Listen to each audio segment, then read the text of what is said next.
Okay, statistics. Okay, so here's a test. This is, I made this one up, so caveat, not an actual company. But let's say this is a BitTorrenting client. Okay? They're asking what value proposition is better, faster download time or obfuscated IP address? And in this case, obfuscated IP address, to translate that, just means you will not get sued by the record companies for downloading music because they won't know that you're downloading stuff. That's all it means. Okay? This is not the value proposition that they put on the web page. It's just their internal language. What's our task now? I'm explaining it. It's a good question, though. Run this test now. Okay. So this is what they were trying to learn. Okay. Their hypothesis was using the value proposition of faster download time instead of obfuscated IP address will increase the conversion rate on the home page above 15%, meaning that their previous conversion rate was 15% and they were looking for an improvement on that. Right? So their plan was to change the value proposition on the home page for 2,000 visits, and they were going to do that within 7 days. That's the time box. Okay, make sense so far? Hey, clear, okay. So the result was they got 16% on the faster download time, like the fastest BitTorrent client out there. And they got 16%, so it won. Okay. So should we switch to faster download time? So previously it was obfuscated IP address. Correct, 15%. Now it's 16%. So switch over, right? No? Why not? First of all, it depends on the campaigns they were running at that time. Perhaps there was something different in the people coming to that page during the 2,000 visits. That's possible. So there might be some other reasons why the conversion rate changed. So there could be something like seasonality. So for example, your conversion rate if you're selling tax software is going to increase in March in the United States because most taxes are due in April. Right? So that's true. But let's assume for the moment that there's no seasonality involved. Perhaps they could even run a split test, A/B test, to run this on the same week to check to make sure there's absolutely no seasonality. So good. That is one possible reason that this is not a good idea to switch over. So let's say we take care of the seasonality and we've got basically the same people, same marketing mix, same type of people going to this page. We all good now? Not enough information to decide this from outside. Not enough information. What sort of information do you need? As I said, we don't know what's causing that. Are we certain? Has it grown? Can't explain myself. That's okay. It's early. Meaning, does it match fully these criteria? How many visits did it actually have? Who visited and so forth. So a lot of information is missing just by looking at it. And if you say that we can't get any additional information, then of course it would make sense to change. Everything else being equal, yes, they should change. Okay. Everything else being equal, yes, they should change. But so give additional information, and then it might come out that it's not worthwhile changing. That's true. I think you guys are missing the more basic reason why you perhaps shouldn't change here, though. So you're coming up with all sorts of creative ways why we might have gotten phony data, and that's good. You should think that through whenever you look at some test results. But look, here's version B, 16%. Here's version A, okay, 15%. Okay, and I did frame this entire thing as being about statistics. Okay, so think statistics. Margin of error. Margin of error. Okay. So Obama is losing the campaign 49% to McCain at 51%. Right? Does that mean that Obama is going to not be president? Always look for this thing. Right? This usually refers to something like margin of error, which is usually like hidden somewhere on the presidential polls, like way down at the bottom so that everybody can ignore it. And it says plus or minus 4%. What that means is that McCain could be as high as 55 or as low as 47. Same thing for Obama. Obama could be up to 54. So this is not statistically significant. We cannot tell the difference between these two things. Now, if you have your computer in front of you, you can follow along, but otherwise, I'm just going to show you some screenshots. This is, you can Google margin of error calculator. you will get like 5 links. Like actually, there's probably 100 links. There are plenty of these calculators online. You do not need to know the math behind it. You just need to know what it is. This one is from surveysystem.com. This is kind of like complicated enough, but not overly complicated. There's some that are a little bit unnecessarily detailed. This has 4 things that you need to understand in order to get the answer. Confidence interval, by the way, is essentially the same words as margin of error in this context. There's confidence level and confidence interval. Don't confuse them. Firstly, you need to know your sample size. In this case, that's 2,000 people. It's how many people we actually looked at that went to the landing page. We were trying to take those 2,000 people and imagine how does that sample correspond to the general population. General population in this case. Now, most of you will probably be thinking, how do I know what the general population is for my situation? Does anybody really good at math here? What is good? What is good? Do you know the reason why the population size doesn't really matter when it gets to very large numbers? Okay. It's always like a normal curve. Like if you make this diagram, so if it's very big or if it's very small, it doesn't matter. Most of the. Oh, you're thinking about the normal distribution curve. Slightly different reason for this, but basically, like if you just look at the math, if you actually go to this calculator and you start typing in numbers, like don't even worry about the math. But as long as your population is bigger than like 50,000, if you put in 50,000 here and hit calculate, then the confidence interval will be like 1.61. And if you put in 20 million, the confidence interval will kind of shrink, or it will shrink or expand depending on what number you put in, but it'll still be relatively close. It won't change that much. Like above a certain size, it's almost irrelevant. Okay? So unless you're dealing with a very small population, you know, like under 10,000, don't worry about it too much. Just put a really big number in here. Next number you need to know about is the percentage. What was the actual result? Just type it in there, and then you hit enter, and then you're going to get the confidence interval. Confidence level, I'll explain later, but just take my word for it and set it at 95%. That's a good place to start. Just start there. Now, what this means, 1.6099 repeating, is that it's not actually a dot here. The number is somewhere in this range.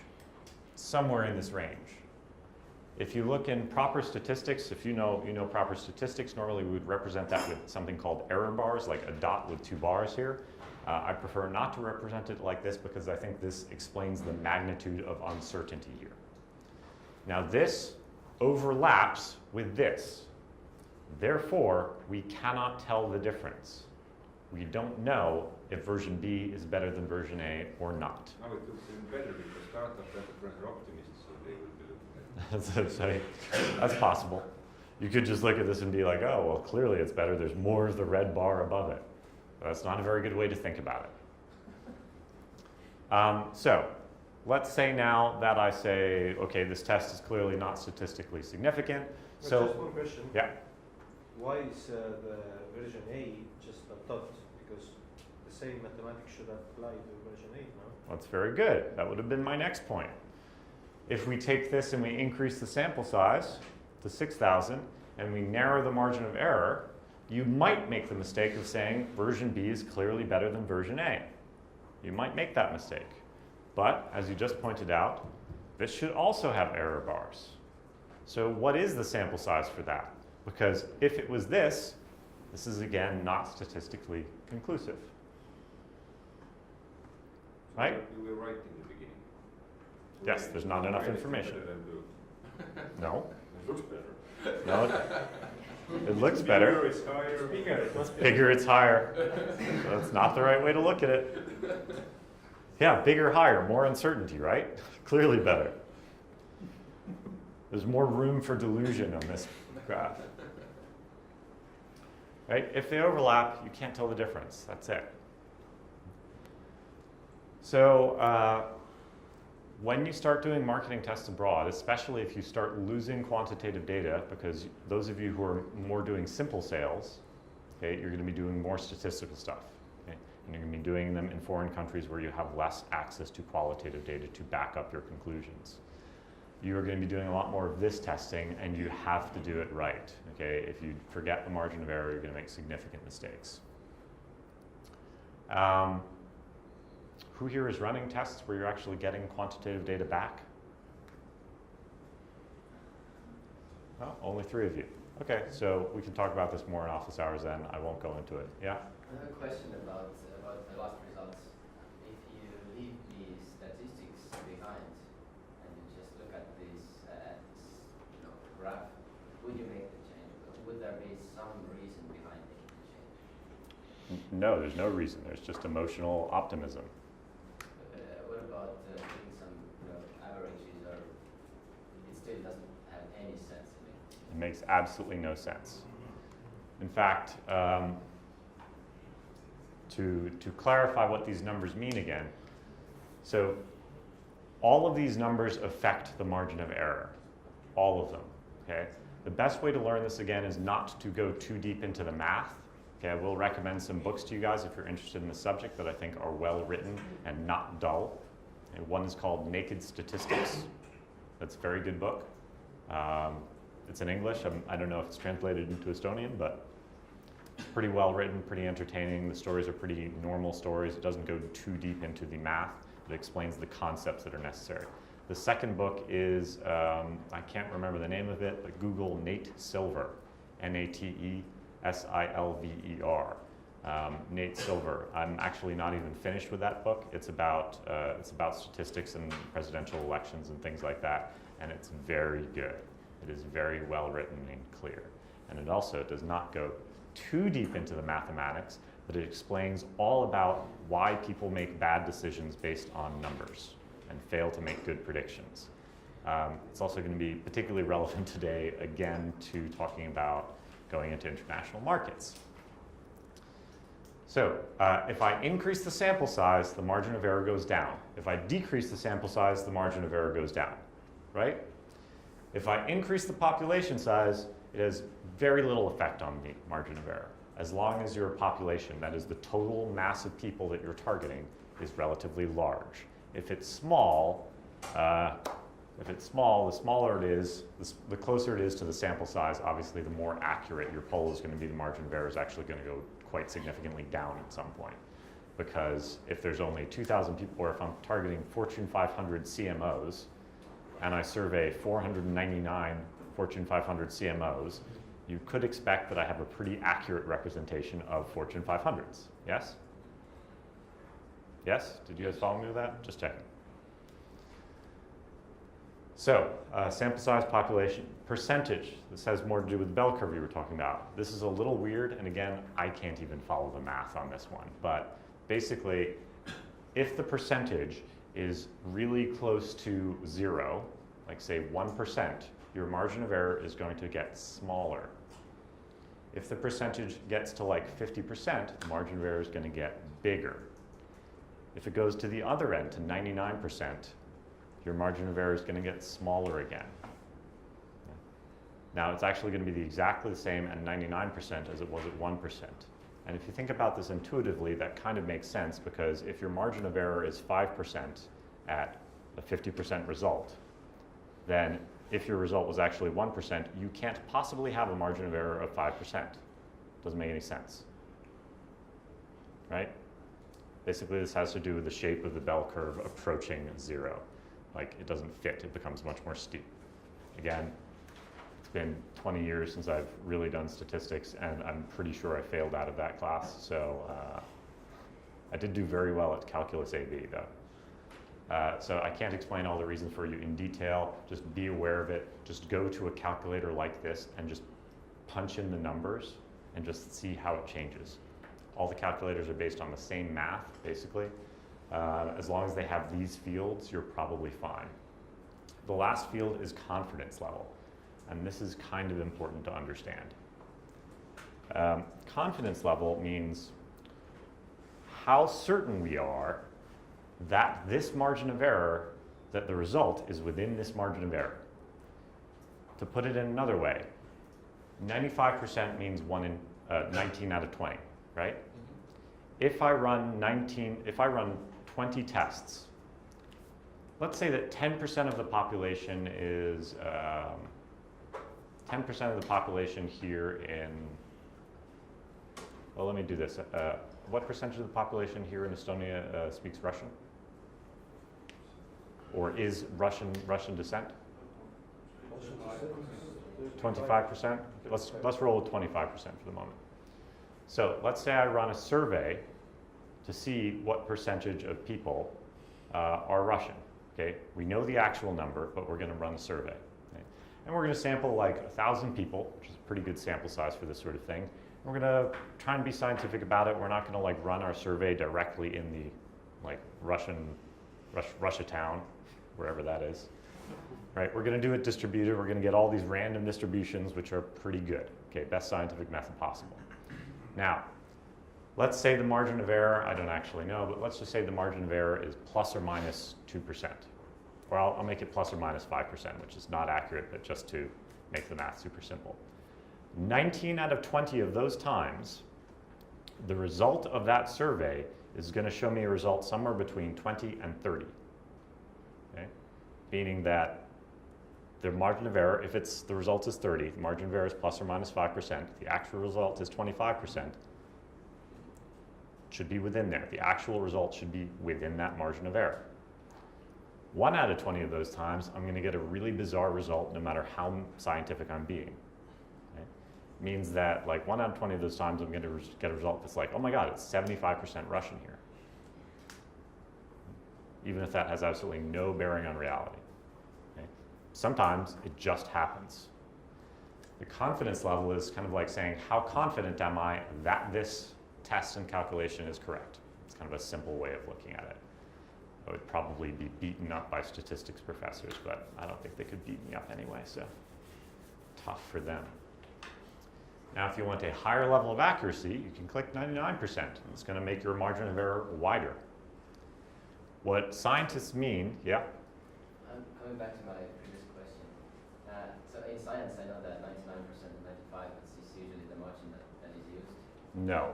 Or it's 99.999999, 6 sigma. But for really quick iterations and learning from each change, what about bringing this level lower? So for example, this is the lowest I would probably go. But for example, if I have 75% confidence level, this means that in 75% of these tests, I will get the result that beats better than A, right? So this means that even if I make this change, it might not be this accurate than the schema on the backboard right now, but still 75% of the cases I will win. Yes. Let me put that another way. Why would we change? So what I would suggest, I would prefer to do is try and get additional data to back it up. Okay? Like if it's less than, if I do it at 90% confidence interval and I don't get a conclusive result, I can run another test with a higher sample size, or B, I can add additional data from different types of experiments, such as qualitative data, to see if I can understand what the user actually wants. Is there some additional reason why that might go? I think the danger in saying like 75% confidence is because it sounds really scientific, but it's not, right? Like it gives you this overwhelming false sense of confidence. Like, oh yeah, we did the math. 16% is better than 15%. It sounds really scientific. It sounds like a good decision. But you're just kind of fooling yourself. I mean, would you really enter a new market if 1 out of every 4 decisions you make is going to be wrong? I mean, if I tell you that 1 out of every 4 decisions you make is going to be absolutely wrong, does that sound good to you? No. But that's exactly what you said, except the way you said it sounded much more scientific. He said that 3 out of 4. He said that 75% of the time he would be correct. In other words, 1 out of 4 times you're going to be wrong. Depending on how you frame it, again, we have a lot of cognitive biases in this area. there's a danger in believing that you're more scientific than you actually are. I would suggest to you that 95% confidence interval is a good interval for this sort of thing. If you're doing statistically significant testing, anything lower than that, and you're probably going to fool yourself. Okay? I'm not saying you can't do it. I can't stop you. I would strongly suggest you not to do that. Now, talking about small sample sizes, I will tell you another trick. So we do Net Promoter Score, or I volunteer for an organization called Lean Startup Circle, who I'm attempting to volunteer less for these days because it takes up a lot of time. We used to run events that would help teach people about Lean, teach people about testing, and so on and so forth. We used to run Net Promoter Score. Net Promoter Score, you guys familiar with that? Okay, most of you are. So it's just a survey methodology to give you some sense of whether people like it or not. Now, our Net Promoter Score was generally 33, which is better than it sounds. It's actually pretty good. Apple gets a Net Promoter Score of like 80. Most telecommunications companies get a Net Promoter Score of like -20 to -10. Did you say 33? 33. And you said it sounds, it's better than it sounds. Yeah, some people think 33 sounds very low because they think the scale goes from 0 to 100, but the scale goes from 100 to -100. Okay. So 33 was our usual score for these events. And our sample size was relatively small because generally there's only like 100 to 200 people, but we sampled every single person at that event, so we can be extremely confident that from that event, everybody liked it, or at least most people liked it. So all of a sudden we changed the format of the event considerably as a test, and we immediately got a Net Promoter Score of 66, something like this, 66, and then the next one was like 70, and the next one after that was like 60. It was very, very high. Now, when we first got that result, my immediate impression was like, throw it away. It was some sort of glitch. Like something was wrong, maybe we sampled the wrong people or whatever. But that was a bad reaction. So I tried to take a step back and go like, well, wait a minute, maybe there's something I didn't understand. So we went and I did some qualitative feedback. I went and I talked to the other volunteers. I tried to talk to a few of the attendees and I asked them like, what did you like about it? Thing was, like, my experience of the event was actually quite poor. I hated it. Turns out that was mostly because I was running around organizing the event, and I didn't get to actually attend any of the sessions. So almost obviously I should have realized that it was just my own bias. But talking to the other attendees, they absolutely loved it. So basically, I always like to get some qualitative data and match it with my quantitative data, and I kind of want those things to agree. If they disagree, then it's a good reason to run another test or look deeper. Okay, try and get multiple different viewpoints, again, perspective, and see if they agree to try and triangulate actually what the user wants. That's my method. It tends to work relatively well. The qualitative data will help explain the quantitative data and or double check it. Other questions about this specifically? Yes, no? All good? Fairly straightforward, right? All you really got to do is Google margin of error calculator and use one. That's it. If you guys run tests this week and you come into my office hours and you give me like 17%, I will get annoyed with you. Like, put the margin of error down. Again, very smart people make this mistake all the time. I worked with one team and it took like 2 months. Every week it would be like, what's the margin of error? What's the margin of error? What's the margin of error? And I would still hear, I won't embarrass the team, but I would still hear, well, we ran 3 tests and none of them were statistically significant, but directionally we felt it was better to go with version B for exactly the reason you were kind of saying. That like, well, all 3 were, the raw number was higher. It was like 16, 16.1, 16.2, but none of them were actually statistically significant. Therefore, let's switch over. And like, that doesn't actually make any mathematical sense whatsoever.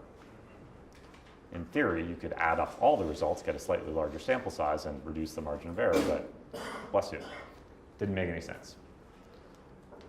There's a law of diminishing returns in regards to sample size. This is the diminishing returns in regards to the number of M&Ms you've eaten correlated to the enjoyment that you will have. After a certain point, more M&Ms is bad. Generally, I find it about like the size of one of those big bags that they give you, like at a certain point in that bag, you know, Yeah. it's like, ooh, I know. this is not good, and it's getting worse. So in regards to sample size, again, there is a point of diminishing returns. Plug in the calculator, it actually levels off, so it doesn't get worse the more people you sample, but at a certain point, it's just not helpful. That's why you see in the, when you do like presidential polls, most often they're sampling like 1,000 people. They could sample 10,000 people, but the amount of effort to sample an additional 9,000 people does not reduce the margin of error significantly. It's only when you get truly vast sums of data, like Google, where you can start testing things like 41 shades of blue. Okay. Google actually tested 41 different shades of blue to make sure they're, you know, they don't have a lot of information on that page. What color blue is going to most affect people clicking the search button? They can do that because they have vast, vast sums of data. You guys do not have that, so don't worry about it. Other trick I'll tell you about statistically significant stuff is test big things. And most of you are dealing with smaller sample sizes, right? Where you're testing like 100 people or 200 people maybe. So don't test like, oh, I changed the shade of blue from dark blue to light blue. That's a waste of time. It's going to only cause very minimal effects. Test giant, big changes. Okay? I changed the entire screen background. I changed the value proposition. Those are significant. There's significant enough changes where I would hope that the bump on my conversion rate is going to be like 10%, not 0.01%. 0.01%, I can't tell the difference with the margin of error. If there's a change and it's like my conversion rate right now is 0, and I've fundamentally changed the value proposition and I'm hoping it gets at least above 10%, okay, then if it bumps up to 15%, even with a high margin of error, I can be very certain that it's better than 0. That wasn't too well phrased, but you guys understand what I said? So test big changes. And okay, sample size for qualitative testing. For qualitative testing, similar stuff. So when I'm doing usability testing, or when I'm doing customer discovery interviews, it is not realistic to interview 1,000 people. And it is not really relevant because it's all fuzzy qualitative data. But when I do stuff like usability testing, you know, if the person is looking in the wrong end of the telescope, I'm pretty sure that's a usability error.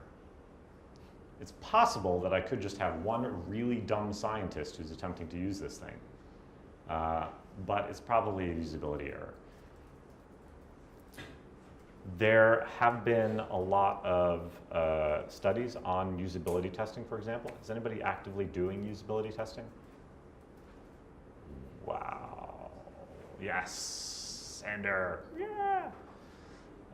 You should be doing usability testing. You guys know what usability testing is?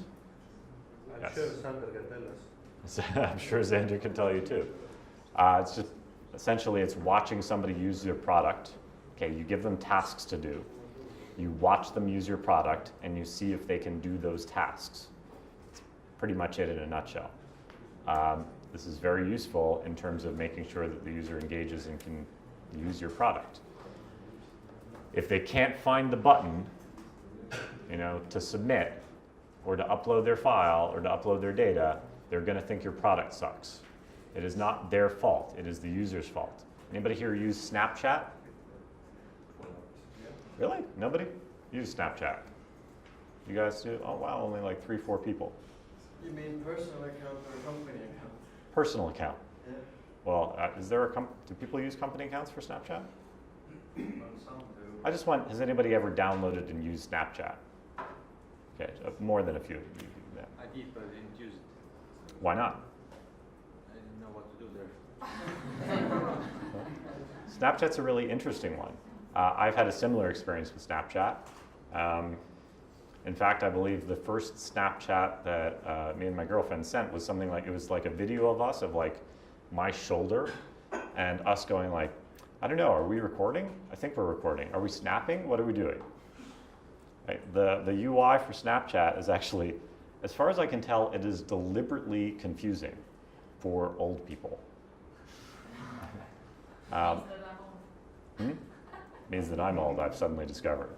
I'm pretty sure it's deliberately like that because they do not want anyone's mother on Snapchat. Okay, that's immediately going to make it less cool. Right? So I'm 41, so apparently I'm not cool and hip anymore, I guess. So they have actually almost deliberately, it seems, have introduced usability issues that older people don't quite get. You should probably not do that. Most of you are doing B2B. It should not be that hard to use it. However, know your target audience. Some of your target audience, if they're highly technical, will be very happy typing command line, using command line. Do you guys know what the command line interface is? Okay. Using the command line to run your program will be perfectly fine for some technical people and perhaps even be preferable. However, for most people, that is not cool. So usability testing is a very simple way to understand whether people can actually use your product. Now, the sample size for that doesn't need to be high.